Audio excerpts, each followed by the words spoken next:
Very good morning to all of you. I hope you all are well. So once again I am with Dhruv and I am just making a video of science and the chapter that we are continuing is human eye. देखिए अभी हमने जो पिछले वाले lecture के अंदर जो आपने देखा सुना और समझा होगा वो है ह्यूमन आई का स्ट्रक्चर. ठीक है, बहुत ही important from exam point of view in board and for your basic understanding in your everyday life. भाई अगर आपको अपने शरीर के अंगों के बारे में भी नहीं पता तो फिर आपके पढ़ने और ना पढ़ने का फ़ायदा क्या हुआ. आँख तो आपका सबसे ज़्यादा इम्पॉर्टेंट रोल प्ले करता है आपकी लाइफ के अंदर, क्योंकि आप सभी चीज़ों को देख पाते हैं, उनको पहचान पाते हैं सिर्फ आँखों की वजह से. ओके, लेकिन जितना ये इम्पॉर्टेंट है उतना ही डेलिकेट ऑर्गन भी है. अब आज क्योंकि पीछे सारा का आई के बारे में मैंने चीज़ें बेसिक पढ़ा दी थी, तो आज मैं आपको थोड़ा सा एक लाइट चैप्टर के ऊपर लेके चलता हूँ. इसका मैं रीज़न बताता हूँ क्यों. क्योंकि देखो, light, reflection and refraction. Light का मतलब होता है प्रकाश, रिफ्लेक्शन का मतलब किसी भी चीज़ से जब प्रकाश की किरणें टकराती हैं तो वापस जाना, और रिफ्रैक्शन का मतलब छितरा जाना. वो भी मैं आपको बताता हूँ क्या चीज़ होती है. फॉर एग्ज़ाम्पल, अगर ये एक रिफ्लेक्शन है, सबसे पहले देखो प्रकाश की किरणों को हम कैसे दिखाते हैं. प्रकाश की किरणों को हम दिखाते हैं ऐसे करके, ये रेज. ठीक है, मेरी लाइट ऑफ रेज है, ये किरणें हैं. ओके, ये किसी भी चीज़ से, मान लो ये एक शीशा है, मिरर है, यहाँ से जब वे टकराने के बाद में इस तरीके से बिल्कुल अपने ही 90 डिग्री के एंगल के ऊपर वापस चली जाती हैं तो उसको बोलते हैं रिफ्लेक्शन. ठीक, रिफ्रैक्शन का मतलब जब ये 90 डिग्री के एंगल पे ना होके ऐसे चली जाए, कोई यहाँ चली गई, कोई यहाँ चली गई, कोई यहाँ चली गई, वापस तो जाएगी लेकिन ऐसे, उसको क्या बोलते हैं, रिफ्रैक्शन. ओके जी. दो तरह के मिरर्स हो सकते हैं. शीशा यानी कि मिरर जो भी होता है वो दो तरह के मिरर हो सकते हैं. पहला कनकेव. कनकेव कौन सा होता है, ऐसे और ये. ठीक है, मतलब, और इसके ऊपर आपने देखा होगा कि इस तरीके से यहाँ पे ऐसे ऐसे लाइनिंग्स होती हैं. इसका मतलब क्या है, एक मिरर कब बनता है, जब उसका एक सरफेस पॉलिश कर दिया जाए. ठीक है, तो उसको मिरर बोलते हैं. और एक होता है फिर कन्वेक्स. कन्वेक्स कैसा होता है, कन्वेक्स होता है ऐसा, यानी कि कनकेव का मतलब क्या है, देखो केव बन रही है, कन्वेक्स के अंदर ये इसका उल्टा हो जाता है, ये ऐसे. ठीक है जी, ये हमारा कन्वेक्स होता है. तो ये हमारे होते हैं मिरर्स. अब मिरर्स का ही एक पार्ट होता है लेंस. मिरर क्या चीज़ होती है कि जिसका एक साइड पॉलिश हो, सिर्फ जैसे ये वाली एक साइड पॉलिश हो. लेंस क्या होती है, लेंस के अंदर दोनों साइड पॉलिश होते हैं. ओके, प्रकाश की किरणें लेंस के अंदर से, जैसे ये है तो प्रकाश की किरणें, ये लेंस है तो इसके अंदर से प्रकाश की किरणें कैसे गुजरेंगी, प्रकाश की किरणें ये आई यहाँ पे, ठीक है, और इसके अंदर से गुजरते ऐसे करके जाती है. अब आई के अंदर भी हमारा यही वाला लेंस होता है. लेंस मतलब शीशे का नहीं, लेकिन हमारी एक मसल्स का ट्रांसपेरेंट जेली लाइक स्ट्रक्चर हमने पढ़ा था ना, लेंस होता है वो इसी तरीके का होता है. और ये यहाँ से कन्वर्ज हो रहा है. देखो, कन्वर्ज का मतलब होता है किसी भी चीज़ का ऐसे करके मुड़ जाना. ये प्रकाश की किरणें ऐसे आई, कोई भी वस्तु हम जब देखते हैं प्रकाश की किरणें से टकरा के ऐसे आएंगी और कन्वर्ज होके पीछे एक मिरर यानी कि एक रेटिना के ऊपर इमेज बनाएंगी. ठीक है, ये आपको क्लियर हो रहा है सारा का सारा. ये चीज़ मेरे को आपको बतानी थी, इस चीज़ के लिए मैं लाइट वाले चैप्टर पे आया था. अब हम आ जाते हैं दोबारा जो हम ऑलरेडी पढ़ रहे थे. हम पढ़ रहे थे ह्यूमन आई. ठीक है, अब आई के अंदर सबसे पहले हम रिवीजन कर लेते हैं, क्विक रिवीजन. क्विक रिवीजन अगर हम करें तो ये देखो, ये हमारी आई का स्ट्रक्चर था. सबसे पहले हमने क्या पढ़ा था, सबसे पहले हमने पढ़ा था कॉर्निया. कॉर्निया सबसे पहला पार्ट होता है आई का. भाई इनको जब आई का कोई आपसे पूछे ना आई के पार्ट्स क्या हैं, तो आप इनको सीरीज में याद करेंगे, ऊपर नीचे ऐसे नहीं करेंगे. पहला पार्ट कॉर्निया, ये कहाँ होता है, सबसे बाहरी वाला पोर्शन होता है, ट्रांसपेरेंट विंडो की तरह होता है. और ये रिफ्रैक्शन, आई के अंदर क्या चीज़ चलती है, refraction, bending of the light. ठीक है, बेंडिंग ऑफ द लाइट क्या बताया था कि लाइट यहाँ से टकराने के बाद में बैंड हो जाती है ना. तो बेंडिंग ऑफ लाइट यहाँ से होती है. नंबर 2 हमारा था आइरिस. आइरिस क्या चीज़ था, ये हमारा कलर्ड पार्ट था जिसकी वजह से हमारी आंखों का कलर होता है. नंबर 3 क्या था, प्यूपिल. आइरिस के अंदर क्या था, प्यूपिल. ये देखो, ये हमारा सबसे पहले क्या था, कॉर्निया. कॉर्निया के अंदर फिर आइरिस, आइरिस के अंदर फिर प्यूपिल. प्यूपिल क्या होता है, छोटा सा पार्ट होता है जो कि आइरिस के अंदर होता है, जिसके थ्रू लाइट एंटर करती है आई के अंदर. ठीक है, ये इसके अंदर क्या चीज़ होता है, एक्वस ह्यूमर फिल होता है। इसी की वजह से आपने देखा होगा कि आपकी आंखों के अंदर लिक्विड लिक्विड सब्सटेंस दिखाई देता है ना। तो एक्वस ह्यूमर होता है ये। एक्वस ह्यूमर सारे के सारे कॉर्निया को नरिशेस करता है। कॉर्निया का नरिश के मतलब ये जो कोने होते हैं आपकी आंखों के अंदर जहाँ से आपके आंसू निकलते हैं, उनको नरिश करता है, हमेशा उनको साफ रखता है और आई को एक शेप देता है। फिर अगला हो जाता है lens.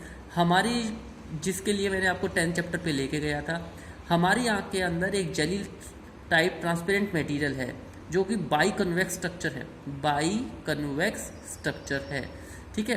The islands from an inverted real image of the object of the retina. और ये क्या बनाता है, इन्वर्टेड रियल इमेज, मतलब कि इन्वर्टेड का मतलब उल्टी, रियल का मतलब सचमुच, जो भी आप देख रहे हैं उसका सचमुच, और इमेज का मतलब परछाई, जिसको आपका दिमाग फिर पीछे से यहाँ से दिमाग तक, सॉरी आइज़ के अंदर जो ये होता है ना, ये आखिरी पोर्शन जिसको हम पढ़ते हैं ऑप्टिक नर्व, ये ऑप्टिक नर्व के थ्रू वो इमेज जाके सीधा दिमाग तक जाती है और हाइपोथैलेमस तक जाती है, और हाइपोथैलेमस फिर उसको ठीक तरीके से रोटेट करके आपको बताता है कि ये जो अभी आपकी चीज़ देखी है आपने, देखने का मतलब जिस चीज़ से प्रकाश की किरणें टकरा के आपकी आई के अंदर से होते हुए इमेज बनाई है, वो रियल और इन्वर्टेड इमेज को वो ठीक करके आपको बताता है कि ये चीज़ क्या थी। ओके, इस तरीके से आप चीज़ों को देखते हो। फिर आपने देखा रेटिना। रेटिना क्या था, the screen of the eye refer to the retina. वो जो स्क्रीन है आई का, उसको हम रेटिना बोलते हैं। ये देखो ये वाला सारा, ठीक है, पीछे वाला, इसको बोलते हैं हम रेटिना, जहाँ पे इमेज बनती है। जैसे आपने बताया था ना कि मूवी जब चलती है तो पर्दा भी एक होता है, वो पर्दा हमारा ये वाला होता है जिसके ऊपर वो इमेज प्रकाश की किरणें आके पड़ती है। अगला था हमारा सस्पेंसरी लिगामेंट। सस्पेंसरी लिगामेंट क्या होता है, सिलियरी मसल्स जो कि सपोर्ट करती हैं आई को शेप देने के लिए सस्पेंसरी लिगामेंट की ज़रूरत होती है। फिर आगे हमने सिलियरी मसल्स पढ़ा था। ये वो वाली मसल्स होती हैं जो आपकी आई बॉल को पकड़े हुए रखती हैं, ऐसे स्ट्रक्चर की तरह पकड़े हुए रखती हैं। ऑप्टिक नर्व हमने पढ़ लिया है। ब्लाइंड स्पॉट हमने क्या पढ़ा था कि हमारी आई के बैक साइड के अंदर यहाँ पे, जहाँ से एक जैसे टीवी के पीछे कनेक्शन होता है, ऐसे ही इस आई का ये जो स्क्रीन है इसके बैक साइड के अंदर तारों का, नर्व्स का कनेक्शन है जो कि दिमाग के साथ में जुड़ा हुआ है। तो ये जो कनेक्शन है ये इस पूरे स्क्रीन के अंदर एक छेद की तरह है, ठीक है। ये पूरा स्क्रीन है, यहाँ पे ये स्क्रीन डिस्टर्ब हो जाता है, बाकी ये पूरा का पूरा सेल से भरा हुआ है। रॉड और कॉन सेल्स होते हैं इसके अंदर यहाँ पे, परंतु ये रॉड और कॉन सेल्स नहीं होते, इसलिए इसको ब्लाइंड स्पॉट कहते हैं। रॉड और कॉन सेल्स दो तरह के सेल्स होते हैं जो कि प्रकाश के प्रति सेंसिटिव होते हैं, ठीक है। ये हमारी आईज के अंदर मिलते हैं, रेटिना, उसको ब्लाइंड स्पॉट कहते हैं। हमने वर्किंग ऑफ आई पढ़ा था। वर्किंग ऑफ आई अब हम थोड़ा सा डिटेल के अंदर और पढ़ेंगे। ये तो आपने पढ़ लिया था कि जब बेसिक वर्किंग एक कैमरे की तरह होती है। अब इसी को एक रिवाइज फॉर्म के अंदर मैं बता रहा हूँ आपको। ये देखो, role of iris and pupil. सबसे पहले हम आज पढ़ेंगे आइरिस और प्यूपिल का रोल। आइरिस और प्यूपिल कहाँ होता है, ये कॉर्निया के पीछे सबसे पहला आइरिस, ये वाला चीज़, ठीक है। देखो ये आपकी आँख जो आपको दिखाई दे रही है उसके अंदर दो गोले होते हैं, ठीक है। एक तो सारा वाइट पार्ट हो गया, फिर एक वाइट पार्ट के अंदर एक तो बड़ा गोला होगा और एक छोटा होगा। ये जो बड़े वाला गोला होता है इसको हम क्या बोलते हैं, इसको बोलते हैं हम आइरिस, ठीक है, जिसको जो कि कलर्ड पोर्शन होता है। ये ऐसे ऐसे करके देख पा रहे हैं, ये वाला, ये जो बाहर का है ये हमारा, मैं यहाँ से बता देता हूँ। ये अगर आई है तो ये वाला पोर्शन क्या है, जो कलर पार्ट होता है, ये काला हो सकता है, ब्राउन हो सकता है, नीला हो सकता है। तो ये तो हमारा हो गया हमारा आइरिस। और ये जो बीच में होता है जो ज़्यादातर काला होता है इसको क्या बोलते हैं हम, प्यूपिल। समझ में आ गया। अब आइरिस और प्यूपिल का role. The eye works much as a camera. आँख एक कैमरे की तरह काम करती है। जैसे आपने कैमरे के अंदर क्या होता है, एक प्रकाश की किरणें आती हैं, शटर होता है, उसको आप क्लिक करते हैं तो इमेज होती है, ठीक है। The shutter of the camera can close और open depending upon the amount of light needed to expose the film in the back of the camera. अब शटर ऑफ द आई कैसे काम करता है, शटर ऑफ द आई बिल्कुल वैसे ही काम करता है जैसे कि कैमरे के अंदर प्रकाश आपने पहले क्या करते हो, फोकस करते हो, है ना। जिस भी चीज़ की फ़ोटो खींचनी है उसके ऊपर फोकस करते हो, फिर आप क्लिक दबाते हो और फटाक से फ़ोटो खींच जाती है। ऐसी आपकी आई भी होती है। The eye, like the camera shutter, operates in the same way. The iris and the pupil controls how much light let into the back of the eye. तो iris और pupil का काम क्या होता है, भाई कितनी लाइट उसके अंदर चाहिए, फोटो खींचने के लिए प्रकाश की ज़रूरत होती है, तो कितनी प्रकाश की व्यवस्था चाहिए उस इमेज को बनाने के लिए, ये डिसाइड करता है आपका आइरिस और प्यूपिल। अगला क्या है, the iris contains muscle that allow the pupil to become large and small. इस आइरिस के पास में मसल्स होती हैं, मसल्स मतलब आपकी बड़ी बड़ी मसल्स नहीं, बिल्कुल छोटी छोटी मसल्स होती हैं जो कि इस प्यूपिल का साइज को कंट्रोल करती है। आपने अगर जैसे स्मार्ट कैमरा देखा हो, जब आप जूम करते हैं, ठीक है, तो आपके कैमरे के अंदर लेंस ऐसे करके एक्सपैंड हो जाता है ना, यानी कि आपको बहुत दूर तक का देखना है, बहुत नज़दीक से देखना है। फॉर एग्जांपल ये मैं अब आपको वीडियो दिखा रहा हूँ, इसमें अगर आपको मैं इसको जूम करूँ तो ये देखो ऐसे है ना, बिल्कुल नीचे तक आ गया, ठीक, तो ये है जूमिंग। ऐसे ही आपकी आई भी कॉन्ट्रैक्ट, ये आइरिस आपके प्यूपिल को कंट्रोल करती है, इसके पास में मसल होते हैं, ठीक।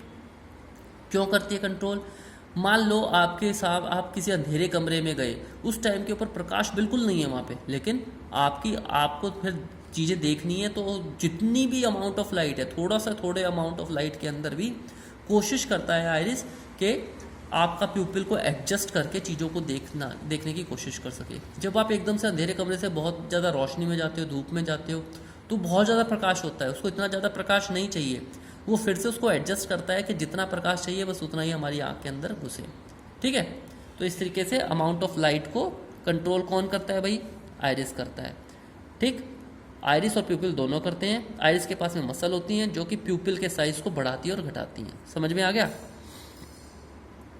आगे देखो, if the amount of light rays incident on the eye is high then the iris contracts thereby reducing the size of the प्यूपिल।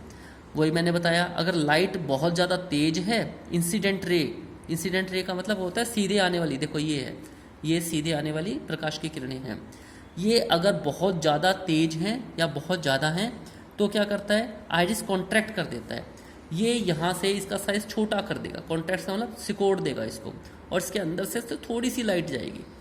अगर इसका उल्टा भी सत्य है, अगर प्रकाश की किरणें जो आ रही हैं वो बहुत कम हैं, इंसिडेंट रेज बहुत कम है, तो ये उस प्रकाश की किरणों के लिए और ज़्यादा दरवाज़ा खोल देगा कि मैक्सिमम प्रकाश की किरणें अंदर आ सकें। समझ में आ गया ये।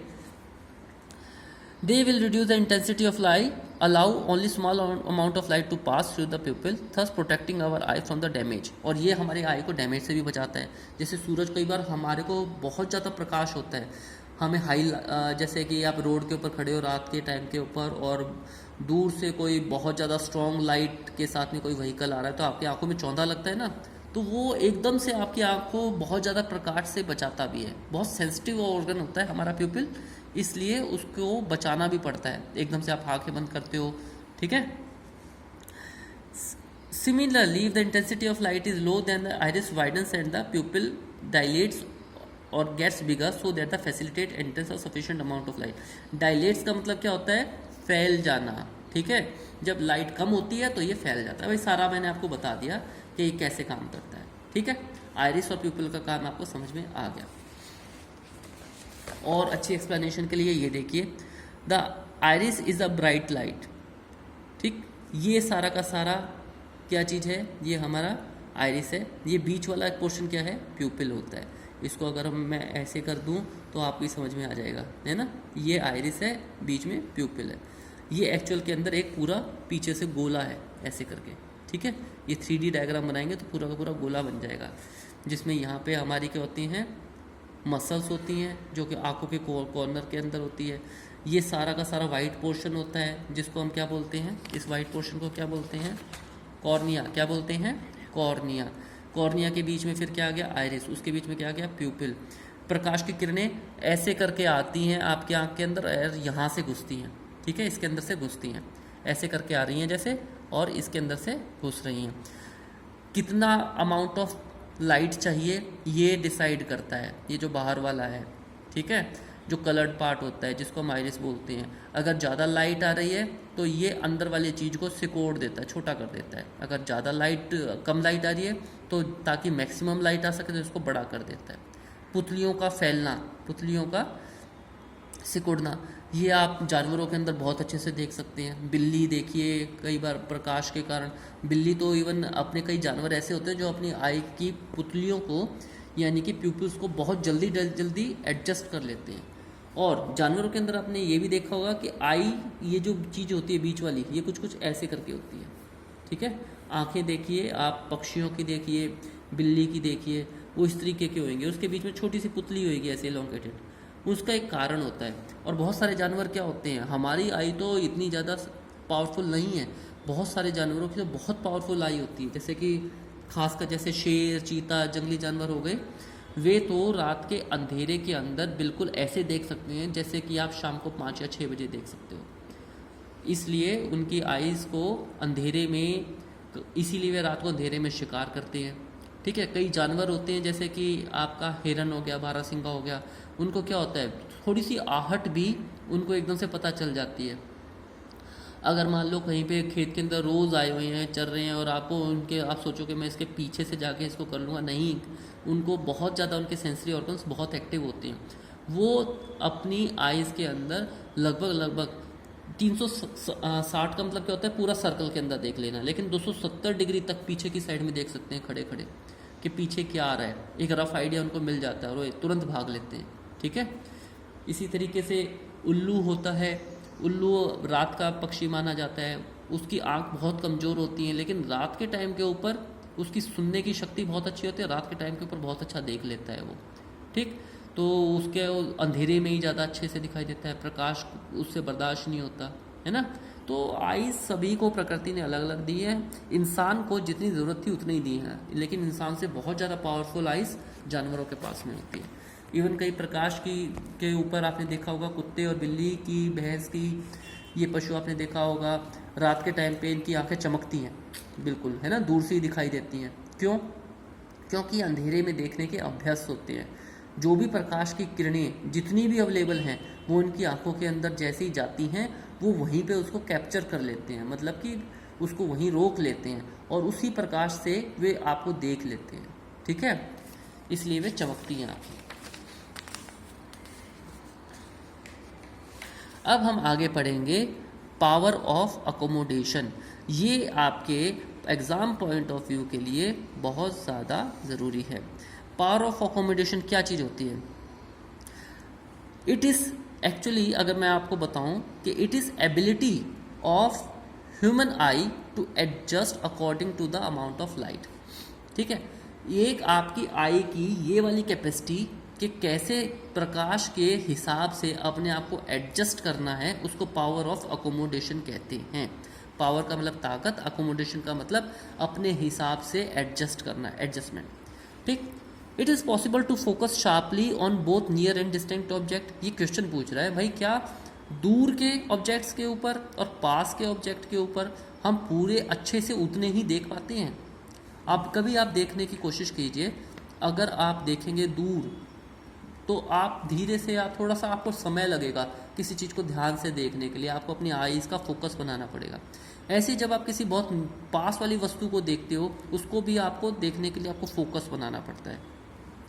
हालांकि वो आपको खुद नहीं बनाना पड़ता, वो आपका जो दिमाग है ये इनवॉलेंट्री एक्शन होता है, अपने आप ही कर देता है ये, ठीक है। लेकिन उसी एडजस्टमेंट को हम क्या बोलते हैं? Power of accommodation. We can adjust the lens in our eyes to produce sharp image both near and distant object. This ability is called as accommodation. ये आपकी क्या है? डेफिनेशन हो गई, और ये 2 नंबर के क्वेश्चन में पूछा जाता है। We can adjust the lens in our eyes. हम अपनी आँख के अंदर लेंस को एडजस्ट कर सकते हैं प्रोड्यूस करने के लिए sharp images both near and distant, दूर और पास की सभी वस्तुओं को अच्छे से फोकस करने के लिए हम अपनी आई के लेंस को एडजस्ट कर सकते हैं, और इसी को हम अकोमोडेशन कहते हैं। What exactly happen during accommodation? क्या होता है वही अकोमोडेशन के अंदर? ऐसा होता है बच्चों, the rays of light coming into eyes from a close object, for an example एक बुक, जैसे कि एक किताब है, इस समय पे आप वीडियो के अंदर इस किताब को देख पा रहे हैं, ये एक बिल्कुल पास से देखी जा रही है, तो इसके अंदर से जो प्रकाश की किरणें कैमरे के अंदर घुस रही हैं, वो क्या होता है? Travelling differently to the rays of light from an object that are distant, वो बिल्कुल अलग तरीके से, यहाँ से बिल्कुल सीधा आपके प्रकाश की किरणें अंदर घुस रही हैं। लेकिन यही चीज़ जब आप कहीं दूर से शाम के टाइम के ऊपर चांद को देखो, तारे को देखो, तो वो चीज़ अलग होती है, ठीक है, क्योंकि वहाँ से प्रकाश बहुत दूर से आ रहा होता है, इसलिए आप उनको बिल्कुल क्लियरली नहीं देख पाते। इसको आप बिल्कुल क्लियरली देख पा रहे हो। The rays of light which reach your eye from a close object tend to spreading out, they are diverging. अब जो भी चीज़ें, अब क्या होता है, जो भी आपका जो पास वाली जो चीज़ें होती हैं, मान लो ये पास वाली चीज़ है और आपकी आई यहाँ पे है, ठीक है, तो यहाँ से प्रकाश की किरणें आती हैं तो ये डाइवर्ज होती हैं, मतलब ऐसे करके डाइवर्ज, ठीक। और ये आपका रेटिना हो गया ना बैक साइड के ऊपर, ताकि इसके ऊपर बड़े से रेटिना के ऊपर, ये जो बड़ा सा रेटिना है, ये देखो मेरे रेटिना, ये स्क्रीन है, रेटिना पता है ना क्या है सबको, इस स्क्रीन के ऊपर बड़ी सी पिक्चर बनाती है, इसलिए आपको पास की चीज़ें बहुत आराम से दिख जाती है। जबकि मान लो कोई चीज़ अगर दूर है, यहाँ पे है, मतलब तारा या सितारा या चांद यहाँ से आ रहा है, तो यहाँ से जो प्रकाश की किरणें आएंगी वो यहाँ से आके और आई से होते वो कन्वर्ज हो जाती है। कन्वर्ज का मतलब ऐसे करके कि भाई थोड़ी सी जितना भी प्रकाश की किरणें हैं उसी से एक छोटी सी इमेज बनाएंगी यहाँ पे रेटिना के ऊपर, ठीक है, ठीक है, छोटा सा इमेज बनाएंगी, इसलिए वो आपको धुंधली दिखाई देती हैं, ठीक। इसको बोलते हैं power of accommodation. When we view a distant object like the sun star, the rays of light are traveling at almost parallel rays। वो ऊपर से एक तरह से पैरेलल रेस की तरह आती है। पैरेलल पता है ना, जिसके बीच में डिस्टेंस बराबर रहता है, इस तरीके से लाइट रेज आती हैं। As a result they need less bending to bring them into the focus on your retina. इसलिए उनको बहुत ज़्यादा बेंडिंग करने की ज़रूरत नहीं पड़ती, बिल्कुल यहाँ पे जब तक आई के पास में आती है ऐसे करके छोटी सी हो जाती हैं। ये आपका आई का पार्ट है, यहाँ पे आपका आइरिस प्यूपिल, और यहाँ से आके बैक साइड के अंदर वे अपने सीधा सीधा इमेज बना देती हैं। वेदर द क्लोज और a distance the image is found on the retina in both the cases. फिलहाल आपको ये पता चल गया कि चाहे दूर हो ऑब्जेक्ट या पास हो, आपके रेटिना के ऊपर एक इमेज बनती है। इमेज का मतलब एक परछाई बनती है।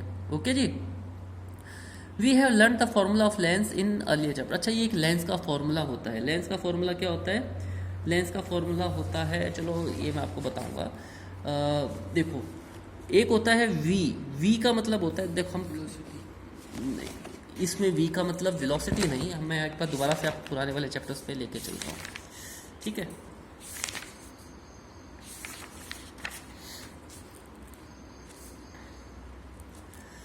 ये देखिए, ये जब भी हम एक लेंस की बात करते हैं इस तरीके से, ये तो है रेज, किरणें, ठीक है। इनको जो भी ये आ रखी हैं इनको कहते हैं किरणें, ये इनको बोलते हैं इंसिडेंट रे, ठीक है। ये जो वापस जा रही है इसको कहते हैं रिफ्रैक्टेड रे, रिफ्लेक्टेड रे, ठीक है जी। अब ये प्रकाश की किरणें, अब ये देखो ये ऑब्जेक्ट रखा हुआ है ए बी, इसको हम ऑब्जेक्ट की तरह बोलते हैं। ये यहाँ से लेके यहाँ तक ऐसे करके प्रकाश की किरणें आ रखी हैं। सबसे पहले ये जो यहाँ पे क्या होता है, पी पोल होता है, ये होता है फोकस। फोकस का मतलब अगर हम आई को इसको एक पूरा इसको सर्कल बना दें तो ये आपका वो फोकस हो जाएगा, यानी कि आपका रेटिना हो जाएगा, ठीक है जी।